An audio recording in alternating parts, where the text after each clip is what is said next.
우리 히브리서 10장 9절부터 14절 말씀 우리 합독해서 한 번 더 우리 모두가 하나님 말씀을 같이 합독합니다. 시작.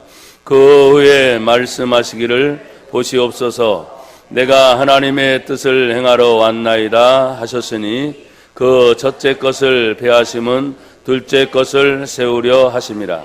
이 뜻을 따라 예수 그리스도의 몸을 단번에 들이심으로 말미암아 우리가 거룩함을 얻었노라. 제사장마다 매일 서서 섬기며 자주 같은 제사를 드리되 이 제사는 언제나 죄를 없게 하지 못하거니와 오직 그리스도는 죄를 위하여 한 영원한 제사를 드리시고 하나님 우편에 앉으사 그 후에 자기 원수들을 자기 발등상이 되게 하실 때까지 기다리시나니 그가 거룩하게 된 자들을 한 번의 제사로 영원히 온전하게 하셨느니라. 아멘. 한번 따라 하십시다. 하나님의 뜻. 그래서 10절의 말씀을 한 번 더 합독할 거예요. 10절 같이 시작. 이 뜻을 따라 예수 그리스도의 몸을 단번에 들이심으로 말미암아 우리가 거룩함을 얻었노라. 아멘. 할렐루야. 성경에 보면 하나님 앞에 제사를 드릴 때 특별히 절기를 드리고 추수가 맺어질 때 드리는 절기가 두 가지 절기가 있습니다. 하나는 맥추감사절이라고 해서 보리의 첫 추수를 하나님 앞에 거뒀을 때 하나님께 드리는 절기고요. 오늘 드려지는 추수감사절 절기는 우리나라의 미국 선교사들을 통해서 들어왔기 때문에 11월 셋째 주일로 보편적으로 드리고 있습니다. 근데 미국의 선교사들은 어떻게 그들이 시작을 하게 됐는가? 1600년대로 거슬러 올라가면 영국의 국교가 바로 하나님을 잘 섬기는 기독교 국교였는데 그 기독교 국가가 좀 색깔이 좀 달랐어요. 그래서 믿음을 잘 지키기 위해서 1600년대에 청교도라고 하는 사람들이 헨리 8세, 영국의 왕 헨리 8세의 기독교인들의 박해가 시작이 됐어요. 그러니까 이걸 피하기 위해서 나라를 떠나야 되는데 그 당시에는 배를 타고 떠나는 수단밖에 없었죠. 1600년이니까 비행기도 없던 시절, 자동차도 없던 시절에 배를 타고 바로 미국의 땅으로 건너가게 됩니다. 그때 이 사람들이 건너갈 때 무려 2달간의 시간이 걸려서 배에서 그 2달 사이에 한 분이 사망하고 한 생명이 태어나서 보면 죽고 태어나는 그 2달 사이에는 별 인원의 문제가 차이가 되지 않았어요. 근데 그들이 떠날 때는 9월 달이었는데 도착한 것이 11월 달이잖아요. 그러면 굉장히 추운 겨울이 됩니다. 그래서 11월 말쯤에 도착해서 12월, 1월 이 추운 겨울을 보내야 되는데 불과 102명이라고 하는 사람들이 출발을 했다가 도착을 해서 그 겨울 사이에 바로 절반 이상이 죽습니다. 왜냐하면 너무 춥잖아요. 적응이 안 되는 그런 상황 속에서 그래서 건장한 믿음의 사람들은 그들을 그래도 죽어가는 그들의 신앙인들을 내버려 둘 수 없어서 어쨌든 끈질기게 생명이 살아나서 그 절반 가운데서 이제 봄을 맞이하게 되고 그리고 거기에 원주민인 인디언들의 도움을 또 받아서 그 해에는 풍성한 가을에 추수를 맞게 되었어요. 그래서 이제 미국의 선교사들은 우리나라에 들어올 때 자기네 절기와 계산을 해서 오다 보니까 역사는 깁니다. 그래서 제가 짧게 대략적인 설명을 하게 됩니다. 그래서 성경적인 신앙을 지키기 위해서 핍박을 받고 박해를 떠나서 새로운 신대륙에서 생명의 사투, 그것은 믿음을 지키기 위한 것이었다. 그리고 그 믿음을 지키고 난 후에 그 해 추수를 너무나 감사하게 해주셔서 자기들뿐만 아니라 도와줬던 인디안들, 원주민들을 초청해서 대대적인 감사 절기를 드렸습니다. 그것이 추수감사절, 현대 추수감사절의 시작으로 볼 수가 있습니다. 여러분, 우리나라는 기독교가 들어오기 전에는 여전히 불교 문화, 유교 문화, 그리고 샤머니즘. 그런데 예수가 들어오기 전에는 이런 예배 형태도 없었겠죠. 그리고 불과 130년 조금 더 지난 그런 세월을 살펴볼 때 예수 없던 130년 전 세계를 생각하면 교회가 없고 예수가 없고 성경엔 말합니다. 세상 밖에는 하나님도 없고 소망도 없던 시대였다.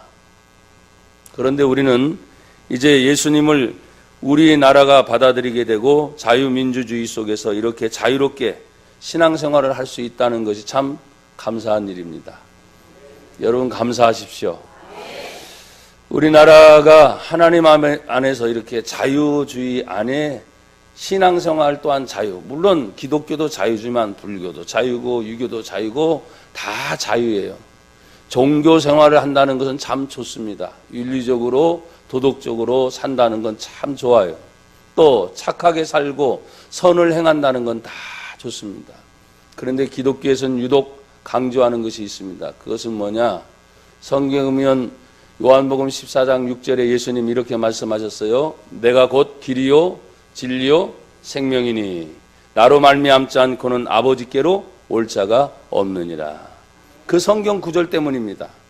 구원을 할 수 있는 길은 예수님밖에 없다.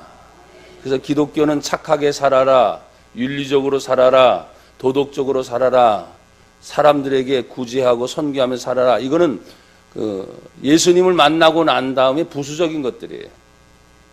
기독교는 다른 것이 아닙니다. 한번 따라합시다. 예수님 만나는 것입니다. 그게 핵심입니다. 성경이 이렇게 두꺼워도 이 성경의 모든 핵심의 한마디는 뭐냐면 앞으로 오실 예수님, 또 오신 예수님, 또 십자가에 죽으셨다가 다시 부활하신 그 예수님이 다시 오실 예수님에 대해서 증거하고 있는 것이 성경이기 때문에 제가 2018년도 이 추수감사주의를 생각하면서 늘 해와던 거잖아요. 늘 해오던 대로 성경을 또 준비를 하는 거예요. 성경의 유래는 무엇이고 역사적인 유래는 무엇일까 고민하다가 아니다. 역시 예수님을 얘기해야 되겠다. 그러면서 오늘 본문에 있는 내용을 중간에 툭 잘라서 10장 9절부터 14절의 말씀을 하는데 여러분 보십시오. 오늘 핵심 성경 구절을 이 뜻을 따라, 이 뜻은 누구의 뜻이냐? 9절에 보니까 그 후에 말씀하시기를 보시옵소서. 내가 예수님이죠. 예수님이 누구의 뜻을 행하러 왔다고요? 하나님의 뜻을 행하러 왔다. 결국 우리가 하나님의 뜻을 행할 수 있는 예수님은 누군가 하는 것을 생각을 해야 됩니다. 그래서 여러분 성경을 한번 다 같이 찾아보기를 원해요. 요한복음 6장을 한번 보세요. 요한복음 6장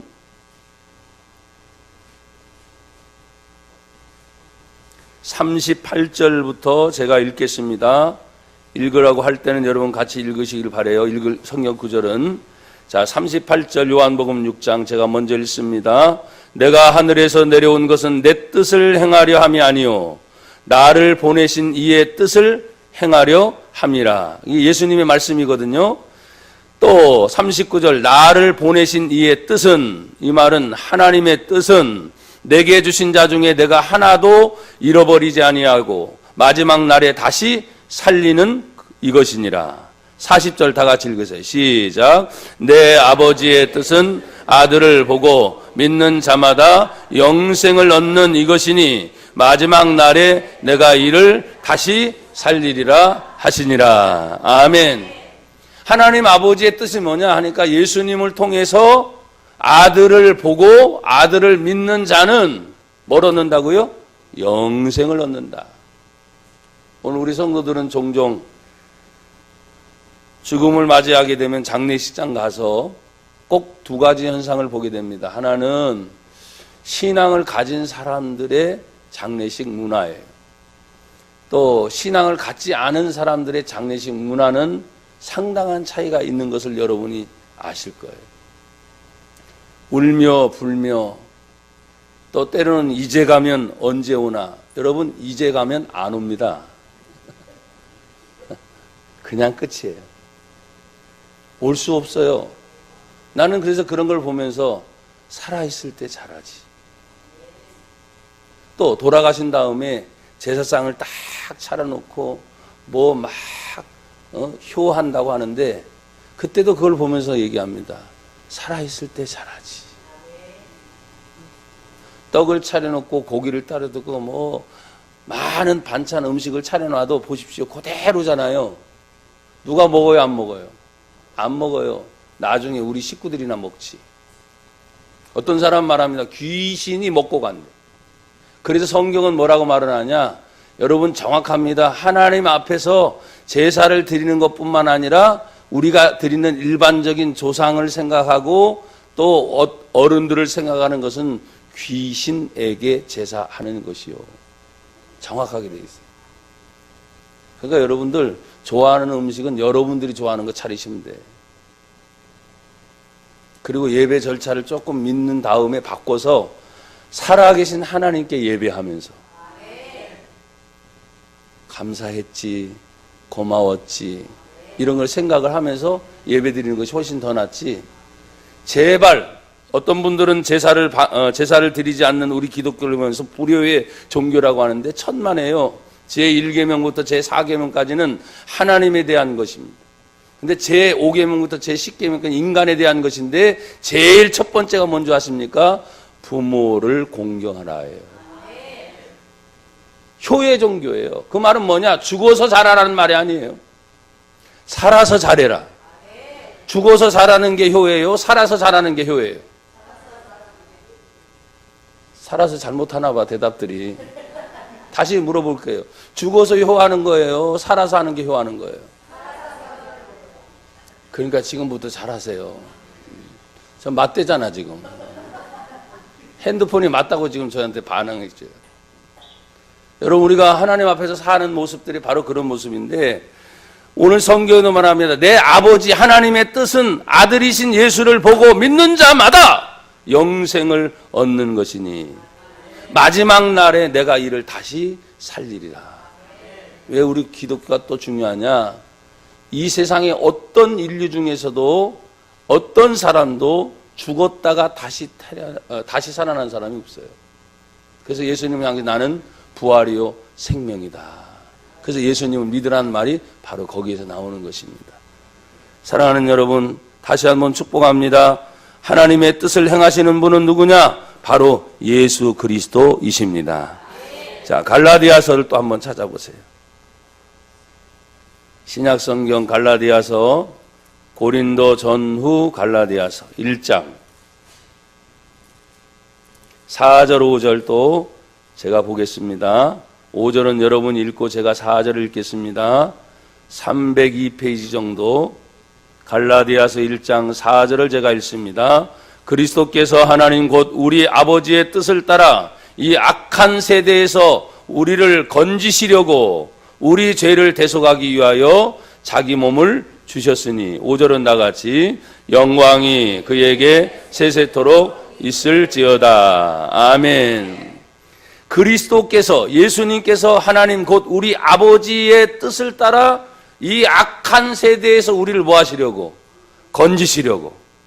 건지기 위해서 어떻게 해요? 우리 죄 때문에 대신 대속하셔야 되는데 대속이 무엇입니까? 십자가에서 죽으시는 거예요. 그게 바로 구약 성경에는 사람들이 죄를 지으면 인간이 죽을 수가 없으니까 짐승을 대신 잡아서 그 짐승의 피를 하나님께 가지고 나가는 거예요. 구약에서 피는 뭐냐? 생명이라는 뜻입니다. 피 흘림이 없은즉 죄 사함이 없느니라는 말이 바로 그거예요. 그러니까 사람이 죄를 지면 당연히 피값을 치러야 되는데 인간이 죄를 지을 때마다 그 사람을 죽일 수가 없잖아요. 그러니까 짐승들을 대신해서 피를 뽑아서 죽이는 거죠.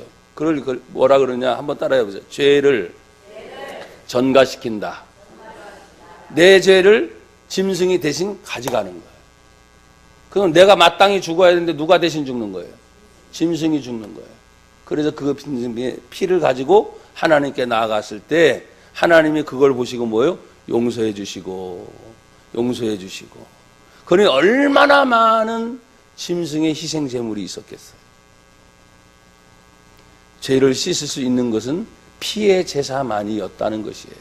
그것이 구약의 제사법인데 이걸 해결하기 위해서 예수님이 단번에 자기 몸을 들이신 거. 그걸 우리는 뭐라 그래요? 예수님의 십자가 사건이라. 그래서 누구든지 예수를 믿는 자마다 하나님의 자녀가 되는 권세를 주셨다.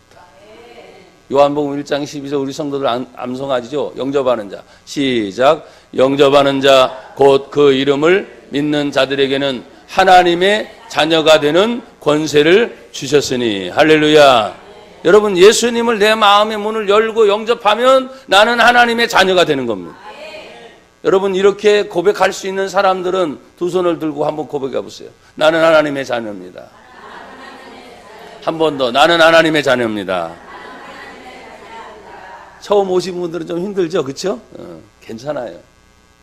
마음의 문을 열고 예수님을 영접하면 여러분들이 교회를 들어올 때 문을 딱 걸어 잠그고 여러분이 들어올 수 없도록 해놨으면 여기 계신 분은 아무도 못 들어왔죠.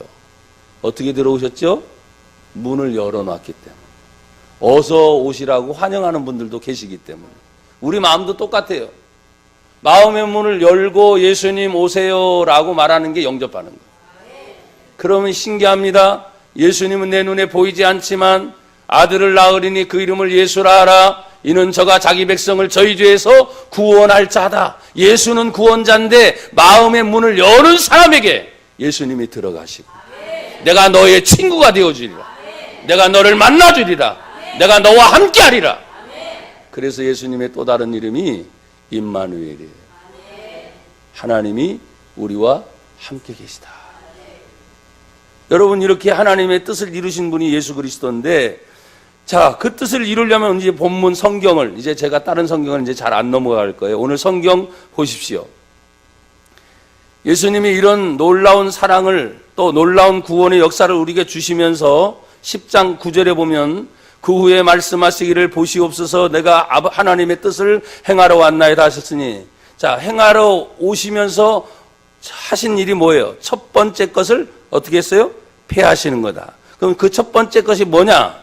8절에 보니까 위에 말씀하시기를 주께서는 제사와 예물과 번제와 속죄제는 원하지도 아니하시고 기뻐하지도 아니하신다 하셨고, 여러분 읽으세요. 시작. 이는 다 율법을 따라 드리는 것이라. 뭐가 있어요? 율법이라는 거예요. 율법. 그 율법의 문제가 항상 우리들에게 걸림돌이 되는 거예요. 죄를 지을 때마다 그 죄에 해당하는 짐승을 가지고 제사장을 찾아갑니다. 죄가 있을 때마다.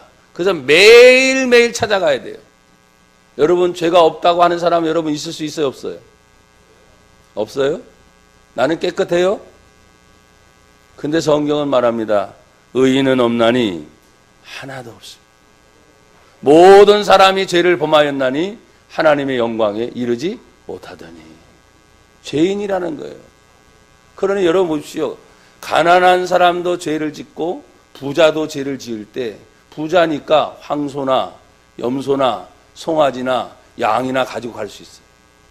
그럼 가난한 사람이 죄를 지으면 피가 없는데 어떻게 해야 돼? 그래서 성경은 가난한 사람들로 죄를 해결할 길이 뭐냐면 곡물을 드리는 제사가 있어요. 곡물. 가난해도 사람들은 먹어요, 안 먹어요? 먹어요. 부자만 죄를 짓는 게 아니라 가난한 사람도 죄 지니까 큰 것만 가지고 나가는 것이 아니라 가난한 사람도 죄를 해결하기 위해서 곡물의 제사가 있었듯이, 어떤 때는 가장 작은 제사 중에 하나는 비둘기, 생명 중에서도 비둘기 정도는 드릴 수 있지 않느냐 해서 생명과 관계된 많은 제사가 있지만 그것도 안 되면 하나님께 가루를 드리고 곡식을 드리는 제사를 통해서 하나님이 죄를 해결했으니, 여러분, 죄 사함의 방법은 제사밖에 없었어요. 근데 이 제사를 이루기 위해 누가 오셨냐? 예수님이 첫 번째 율법이라는 제사를 폐하시고 오늘 9절 마지막에 보니까 둘째 것을 세우려 하심이라. 둘째 것을 제가 뭐라 그랬어요? 한번 따라 합시다. 하나님의 은혜입니다. 구약 성경은 제사라고 말하지만 지금은 예수님의 이름으로 드리는, 따라서 합시다, 예배입니다. 그 예배에 지금은 현대식이니까 어떻게 합니까? 예수님의 이름으로 나가면 되는 거예요. 누가? 예수님의 이름을 믿는 자가. 그래서 아무나 교회 와서 늘 말합니다. 아무나 와도 좋죠. 찬송이 있죠. 아무나 와도 좋다고 하는 전도 찬송이 있지만 사실은 아무나 올 수 있는 게 아니야. 열려 있잖아요. 늘 열려 있어도 아무나 오지 않아요. 가장 중요한 것은 하나님이 전도라는 방법을 통해서, 예수 믿는 사람들을 통해서, 성경을 통해서 예수님이 어떤 분이다, 하나님이 어떤 분이다를 그래도 들었던 사람들. 어떤 사람은 얘기합니다. 그냥 길 가다가 지나가는데 밤중에 빨간 십자가가 자기를 부른대. 어디서 알았을까 그 사람은. 근데 생각해보면 과거에 그 누군가를 통해서 십자가라는 걸 들었어요. 자기는 잊어버리고 살았던 거지 사실은. 근데 그날 밤 그 십자가가 자기를 부른대. 여러분, 우리가 간혹 금요 기도회 때 하다 보면 술 드신 분들이 갑자기 와 계신 경우 있죠. 지난 몇 주 전에도 술 드신 분이 저분은 언제까지 계실까 싶어서 쳐다봤는데 찬송할 때도 두 손 들고 기도를 하는데 또 술을 잔뜩 드셨는데 어떻게 들어왔을까? 과거에 그런 흔적이 있어요, 없어요? 누군가로부터 들었던 얘기가 있어요, 없어요? 자기는 잊어버린 것 같은데 그날따라 술은 먹었지만 하나님의 부르심이 있었던 거예요. 우린 뭐라 그걸 하나님이 불렀다는 거예요. 여러분 모두가 마찬가지입니다. 한번 고백합시다. 하나님이 나를 은혜로 불러주셨습니다. 그래서 이 자리에 있는 저와 여러분이 하나님의 은혜 안에 이미 들어와 있는 거예요. 보라, 지금이 은혜 받을 만한 때요. 보라, 지금이 구원의 날이라고 말하는 것처럼 항상 지금 이 자리에 나와 여러분들이 하나님의 은혜에 감사합니다. 어떤지 잘 모를 때도 많아요. 하지만 내가 지금 왜 있지 여기에? 하나님의 은혜야. 어떤 데는 잘 못 알아들을 수도 있어요. 괜찮아요. 그냥 이 자리에 있는 게 뭐라고요? 하나님의 은혜야. 여러분 밖에 있는 나무들이나 곡식들 보십시오. 여러분 그 뜻을 알아요? 모르죠? 근데 걔네들은 사시사철 변화에 따라서 아무 말 없어도 다 자기 할 일들을 해요, 안 해요? 그런데 만물의 영장인 우리들은 그거보다 못하겠어요. 다 느끼고 생각하고 판단하는 것도 있고 어떤 때는 내 마음에 들든 안 들든 여러분이 그냥 고백하는 것이 가장 중요해요. 아, 이 모든 것이 하나님의 은혜구나. 제가 오늘 새벽에 나와서 우리 부목사님 설교한 걸 또 듣고 간단하게 기도하면서 무슨 생각이 든 줄 아냐면, 아, 그렇구나. 하나님의 은혜 아니면 내가 어찌 살 수 있는가. 결론은 그거였습니다. 하나님의 은혜구나. 여러분, 우리가 죄인이었지만 거룩함을 얻게 될 수 있는 비결이 있습니다. 그것이 10장 10절인데 이 뜻을 따라 첫째 율법과 제사를 폐하고 하나님의 은혜로 예배를 드릴 수 있는 것, 복음이라는 예수님을 통해서 이 뜻을 따라 예수 그리스도의 몸을 단번에 들이심으로, 그 말은 십자가의 죽음입니다. 십자가의 죽음. 그래서 기독교는 예수님의 죽음을 자랑스럽게 얘기해요. 예수님이 십자가에 죽었다. 그 당시 십자가는 가장 악랄한 살인자나 가장 극악무도한 죄를 지은 사람을 십자가 처형으로 죽이는 거예요. 그러나 성경 어딜 봐도 그 예수님은 믿지 않는 사람이나 믿는 사람이나 온 세계 사람들이 예수님을 향해서 4대 성인 중에 한 분이라고 그냥 안 다녀도 말 안 할 정도인데, 우리는 성인이 아니라 예수님이 나의 구세주입니다. 예수님이 나의 구원자이십니다. 예수님이 나의 생명이십니다. 예수님을 믿으면 나는 죄 사함 받고 영생 천국 갑니다 라고 말할 수 있는 확실한 예수님만이 당신의 십자가의 죽음으로 거룩함을 이미 얻었다. 그래서 간단해요. 교회를 오래 다니고 뭔 착한 일 좀 해야 구원받는 거 아닌가요? 아니, 여러분 엄마 아빠가 결혼해서 아이를 땄는데 지가 뭘 해가지고 내가 낳아야 되는데 낳아요? 엄마 아빠를 통해 그냥 낳은 거야. 구원도 마찬가지야. 예수를 그냥 믿으면 하나님의 자녀가 되는 권세를 주셨으니 하는데, 그 믿음도 뭐예요? 하나님이 나에게 주신 선물이라는 거예요. 믿어지게 돼 있다는 거예요. 참 그것이 언제 믿어질지 어떻게 믿어질지는 저도 잘 몰라요. 근데 저는 확신하는 것은 뭐냐면, 제가 중3 때 친구이신 예수님을 만났어요. 그래서 그것이 변함없이 지금까지 몸이 아파서 병 고침 체험을 제가 중학교 때 받았어요. 하나님의 성령의 불이라는 것을 내가 중학교 때 받은 거예요. 그러니까 어느 누구도 거부할 수 없는 나만의 체험이 있는 거예요. 그래서 교회 다니지 말고 하나님을 만나는 체험을 해라. 성경은 읽는 것이 아니고 성경은 생명이고 하나님의 뜻인데, 이 성경 안에서 하나님을 실제적으로 만나면 그 사람은 변함없는 사람이 돼요. 제가 여러분에게 늘 강조하는 성경 구절이 있습니다. 히브리서 13장 8절입니다. 예수 그리스도는 어제나 오늘이나 영원토록 예수님은 동일하시다. 변함이 없는 그 예수님. 요한복음 13장 1절에 말합니다. 예수님이 자기가 세상에서 떠날 줄을 아셨어요. 그러나 세상에 있는 자기 사람들이 있잖아요. 자기 사람들. 그런데 뭐라고 말합니까? 세상에 있는 자기 사람을 사랑하는데 끝까지 어떻게 해요? 끝까지 사랑하십니다.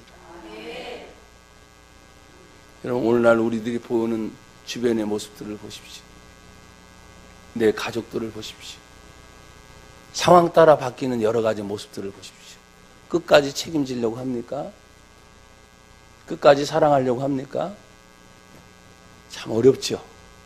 근데 그 예수님의 사랑 속에 영원히 동일한 사랑, 끝까지 사랑하시는 그 사랑이 오늘 여기 성도가 거룩함을 이미 얻었노라 하는 말은, 예수님의 십자가의 죽음을 통해서 믿는 순간 거룩하게 될 것입니다. 앞으로 그렇게 될 것입니다. 그게 아니라 이미 예수님 때문에 거룩함을 얻었다. 이게 놀라운 사건이에요. 여전히 죄인인데요. 예, 상관없어. 그것이 예수님의 공로예요. 예수님의 피의 공로예요. 예수님의 십자가의 공로예요. 죄 때문에 예수님이 십자가에 죽으시고 난 다음에 3일 만에 다시 부활하신 그 사건이 예수님이 우리를 죄인에서 의인으로 완전히 바꿔버린 사건입니다. 그래서 여러분, 세상 살면서 돈 때문에 좀 힘들게 살고 어려움 때문에 환경 때문에 뭐 사람의 관계 때문에 그럴 수 있어도 예수님은 변함이 없잖아요. 그래서 예수님 믿으라는 거예요. 예수님 믿어라. 설교하고 있는 저도 믿지 마십시오. 저도 사람이니까. 내가 우리 권사님들 늘 하지만 나도 권사님들 안 믿습니다. 뭐 저런 목사가 다 있나 그러는데, 사람은 믿음의 대상이 아니에요. 사람은 사랑을 주는 대상이에요. 성경에 정확하게 말하면 믿음의 대상은 믿음의 주요 온전케 하신 예수를 바라봐라. 믿음은 하나님에 대한 믿음이지 사람들과의 관계는 믿음이 아니고 사랑을 주는 거예요. 사랑을 주고 받다 보니까 뭐예요? 신뢰가 형성이 돼요. 어떤 땐 주고 말아야 되는데, 내가 너를 주었으니, 내가 너를 어떻게 했으니, 제발 그런 얘기 하지 마세요. 그냥 말아. 근데 그 사랑에 감동이 되고 감격이 되면, 기억해 주면, 그래, 고마워, 감사해, 잊어버리지 않고 나를 생각해 주는 거 고마워. 그럼 끝나는 거예요. 성경도 말합니다. 사랑은 받는 것이 아니요, 사랑은 주는 것이다. 계속 주는 거야. 계속 나눠주는 거야. 여러분, 우리 교회가 여기 있어서 성도들 중에 어떤 분들 혹자도 말할 수도 있을 거예요. 여러분들이 안 드시고 우리 교회가 다른 교회, 더 작은 교회들을 다 포장해가지고 박스로 제가 일부러 또 가져가거든요. 우리 성도들은 맛도 못 보고, 아니 맛도 좀 보여드리지 당연히. 어떤 때는 이 예물이라고 하는 것이 하나님 앞에 드려졌을 때 내가 더 힘들고 어려운 사람들을 같이 나눌 수 있다면, 우리 성도들도 힘들고 어려운 분들이 있죠. 나는 절대적 믿음이 있습니다. 흘러가면 하나님이 채우신다. 여러분의 자녀들을 보십시오. 성장하고 있는 아이들을 보십시오. 나는 늘 말합니다. 우리 때보다 훨씬 더 잘 될 아이들이에요. 부모의 눈물 어린 기도 헌신이 있다면, 또 여러분들이 심고 나누는 것이 있다면 늘 그렇게 한 것이 어느 날 하나님이 기억하시고 채우셔요. 그래서 흘러보내는 거 걱정하지 마세요. 나누고 또 나누다 보면 하나님의 역사가 반드시 일어날 줄로 믿습니다. 여러분 11절에 있는 말씀을 보십시오. 10장 11절, 제사장마다 언제 드립니까? 매일 서서 섬기며, 또 어떤 제사를 드립니까? 자주 같은 제사를 늘 드리고 있습니다. 제사를 통한 죄의 문제 해결은 구약 성경은 제사장을 통해서 매일의 제사를 드리고 또 드리지만 언제나 죄를 사하지 못해요. 그게 구약 제사의 특징이에요. 그렇지만 신약 제사는 어떻게 됩니까? 12절은 같이 읽어요. 시작. 오직 그리스도는 죄를 위하여 한 영원한 제사를 드리시고 하나님 우편에 앉으사. 아멘. 예수님은 죄 때문에 한 영원한 제사를 드리고, 그러니까 이제는 우리가 구약 성경처럼 무슨 제사 5대 제사가 있거든요. 그리고 드리는 제사의 방법 따라 달라.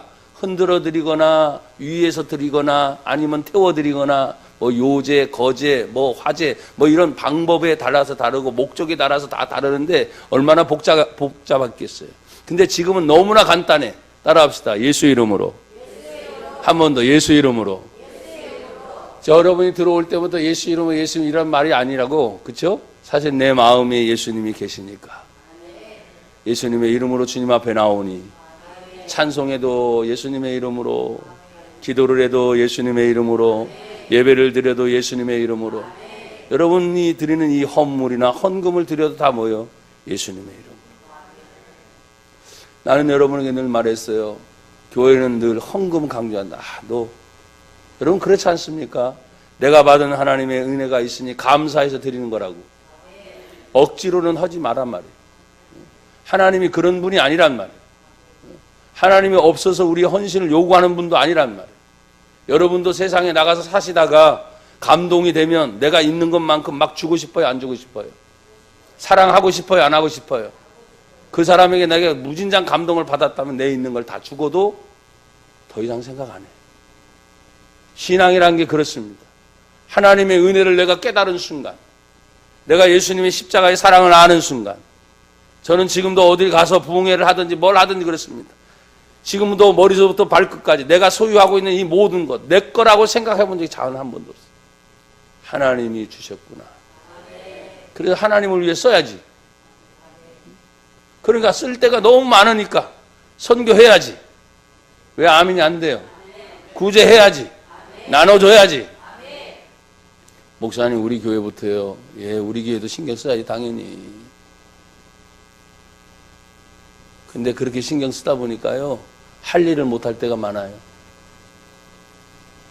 여러분이 저 천국에 만약에 갔을 때 저와 여러분이 만나는 그 순간이 있다면 하나님으로부터 칭찬 듣는 것은 네가 그렇게 힘들고 어려워도 성신교회 잘 만났다.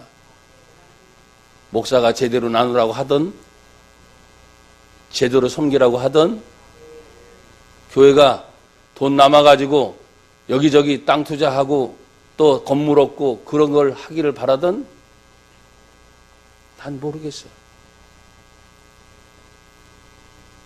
여러분, 주님의 사랑은 흘러가게 만드는 거예요. 여러분 분명히 말하잖아요. 흩어 구제하고 나누어 주어도 하나님은 부족함이 없게 하시는 하나님입니다. 먹고 살 거 걱정 없어요. 누리는 차원이 어떤 사람은 내가 더 많이 하다 보니까 그 욕심 때문에 사실은 채우려고 하다 보니까 흘러가는 것들이 사실 막힐 때가 많아요. 정도의 차이는 있겠지만 성경의 예수님의 주기도문의 가르침은 뭡니까? 하루하루에 일용할 양식을 주시옵고.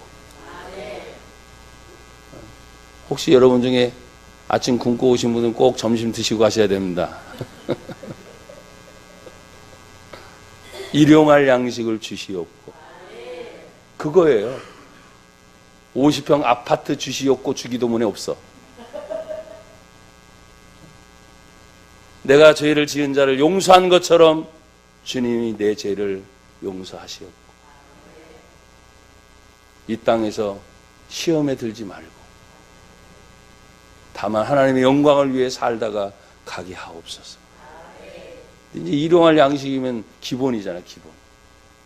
근데 이 사회는 너무나 많은 욕심을 얘기해 놨기 때문에 기본이 아닌 더 가져야 돼. 더 높아져야 돼. 또 내 이름이 꼭 돼야 돼. 내 이름이 아니면 어때? 우리 사회도 이제 많이 바뀔 거라고 제가 얘기했잖아요. 유럽이나 미국의 상황을 따라서 이 아파트도 여러분 이름이 아니어도 돼. 리스트되고 빨리 도입됐으면 전 좋겠어.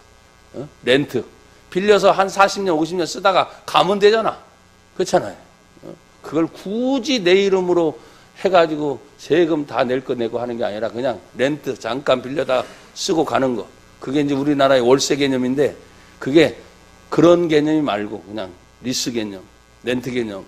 지금 차가 그렇게 되듯이. 여러분 우리 몸도 그렇잖아요. 하나님이 70년 80년 렌트해 주시잖아요. 빌려주셨다가 딱 걷어가시잖아요. 어떻게 쏟아왔느냐. 그거는 이제 하나님 앞에 여러분이 해야 될 내용이에요. 이미 거룩함을 얻었고 이미 제사한 것이 영원한 제사로 하나님의 뜻을 이루게 됐다면 이제 마지막 네 번째로 우리가 살펴볼 말씀은 오직 그리스도는 죄를 위하여 한 영원한 제사를 드렸고 하나님 어디에 계세요? 우편에 계시고 그 후에 자기 원수들을 자기 발등상 되게 하실 때까지 기다린다. 이 말의 의미는 주님의 오심이에요. 마지막 때는 무엇입니까? 예수님 다시 오신다. 마라나타 주 예수여 어서 오시옵소서. 그걸 우리는 지금 기다리고 있어요. 만약에 오시는 예수님이 당장 언제 오실지 모르지만 바로 오신다고 했을 때 여러분 우리가 그 주님 앞에 뭐라고 말할까요? 그 주님 앞에 말할 것이 있어야 돼. 왜? 주님도 하나님 우편에서 원수가 무너져서 발등상 주님의 발에 밟힐 때까지 지금 뭐예요? 주님이 기다리고 있어요. 그게 마귀, 원수, 사단의 세계거든요. 이 사단의 세계는 이 세상의 공중의 권세 잡음입니다. 이 세상의 임금들과의 싸움입니다. 우리의 싸움은 혈과 육에 대한 싸움이 아니라는 거예요. 그런 것들을 잡고 정치를 잡고 경제를 잡고 사회를 잡고 세상을 잡고 흔드는 이 어둠의 세력이 예수님의 발 앞에 완전히 발등상 되기까지 그 주님이 기다리셨다가 다시 오시겠다는 거예요. 그때 오시는 예수님은 초림의 예수님의 초라한 모습이 아닙니다. 만왕의 왕으로서 철장의 권세를 가지고 심판의 왕으로서 어느 누구도 주님 앞에 변명할 수 없는 그런 모습으로 주님이 오실 것입니다. 그걸 지금 십자가의 사건에 다 이루셨어요. 영원한 속죄를 이루셨어요. 수사감사절에 여러분 감사할 거 생각하세요. 많이 그러고 싶은데 아니 이날도 역시 우리는 예수님의 십자가를 생각하고 예수님의 부활을 생각하고 그 주님이 다시 오실 걸 생각하면서 감사를 생각해도 예수님 안에서 감사를 생각할 수 있기를 축복합니다. 여러분 이제 마지막입니다. 14절 다 같이 읽죠. 시작.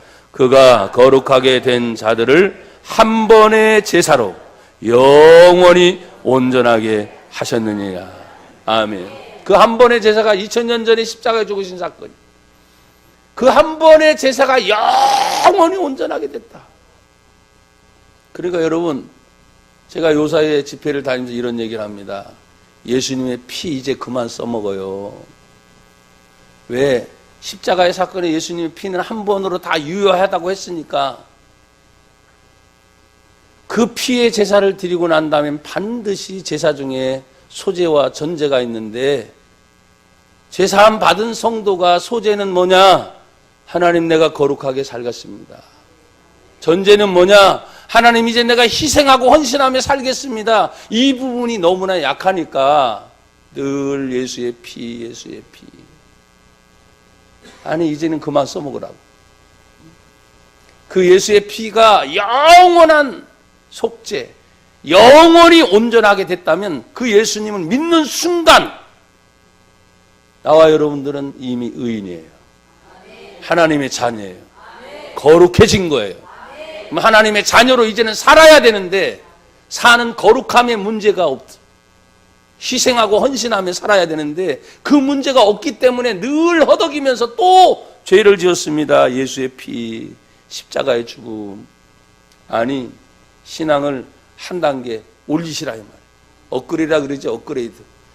피의 속죄에 머물지 말고 하나님 앞에 거룩하게 헌신하며 희생하며 살 수 있는 그런 모습.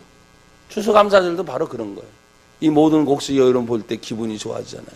근데 다 희생제물이야. 저런 거 내버려두고 구경만 하지 않죠? 인간이 다 따다 먹잖아. 희생이잖아. 먹으면서 좋아하잖아. 희생제물인 거예요. 곡식이 풍성해서 넘치는 거, 보기 좋은 것만이 아니라 그 중에서도 1등급, 2등급 사는 거 또 나누겠죠.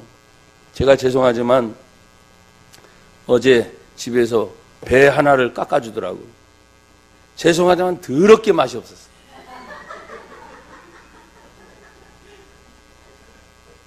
여기 방송으로 나가는 건데. 자, 근데 어쩔 수 없어.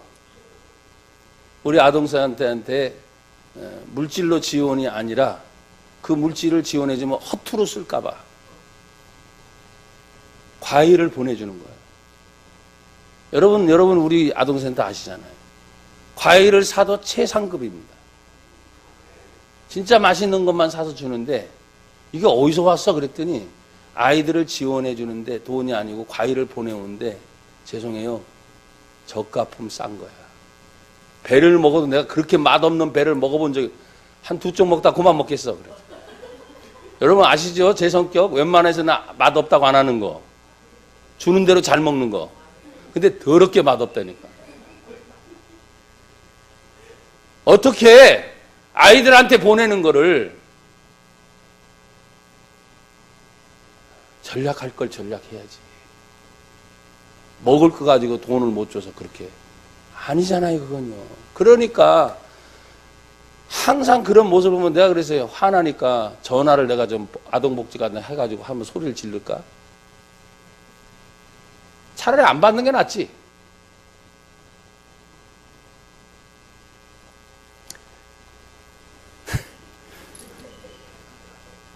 희생제물. 여러분 만약에 우리의 몸과 마음도 주님 앞에서 어떻게 해요? 희생제물. 근데 아까도 말했잖아요. 최고급 배는 먹으면서도 웃어지고 고맙다고 하고 막 그럴 텐데 더럽게 맛없는 거 씹으면서 이것도 배냐. 이럴 때 우리들이 거꾸로 우리의 모습도 그렇답니다. 음식만 보고 얘기하지 말고 나와 여러분의 모습도 생각을 해봐요. 나는 여러분이 최고가 되길 바라요. 최상이 되길 바라고. 또 최대 할 수 있는 것만큼 뭐든지 그 다음에 최선을 다해. 그러면 우리가 하나님 믿을 때 하나님이 어떤 분이에요? 그 하나님이 어떤 분이냐고. 대답하지 않아도 되잖아. 그 하나님이 어떤 분이냐고. 그 아들을 아낌없이 주신 예수님이 아들을 보내주시기까지 우리를 주신 그 하나님. 그 하나님이 어떤 분이냐고. 그렇잖아요. 나의 모든 걸 전부 드려도 하나도 아깝지 않는 그 하나님의 사랑. 그게 은혜예요, 은혜. 하나님 감사합니다. 주의 은혜 안에 살게 하옵소서. 예수님 이름으로 기도합니다. 아멘.